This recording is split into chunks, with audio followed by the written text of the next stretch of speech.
se lavoriamo tutti quanti nella stessa direzione le cose diventano più semplici. Un concetto che può apparire scontato, ma che nel caso della casa Caldoten della Solidarietà in Cansiglio si è concretizzato in un impianto fotovoltaico di ultima generazione. Aver tolto un generatore vecchio diesel e aver messo un bel impianto fotovoltaico.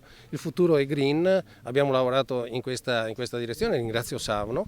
Un impianto importante per la Casa Forestale di Veneto Agricoltura che ospita i ragazzi speciali della cooperativa Solidarietà.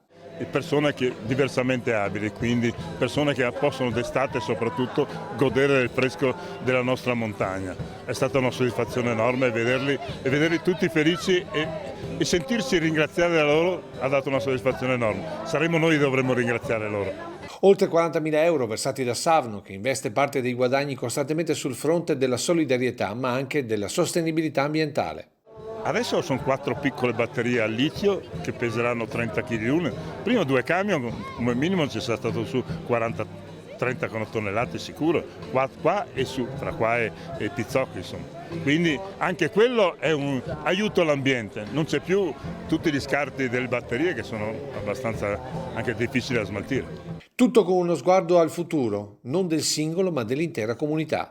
L'impegno che ognuno di noi deve prendersi, non solo il sindaco, è di essere vicini a queste realtà, essere vicini a questi ragazzi, vicini alle loro famiglie, perché dobbiamo ragionare da comunità. Poi c'è chi, come loro, si assume la responsabilità di gettare il cuore oltre all'ostacolo, però poi hanno bisogno dell'aiuto di ognuno di noi e credo che come trevigiani dobbiamo davvero renderci conto che siamo fortunati ad avere una realtà come la cooperativa Solidarietà nel nostro territorio e anche qui in comune di Fregona con questa straordinaria casa che oggi ha in più anche la corrente elettrica prodotta dai pannelli fotovoltaici.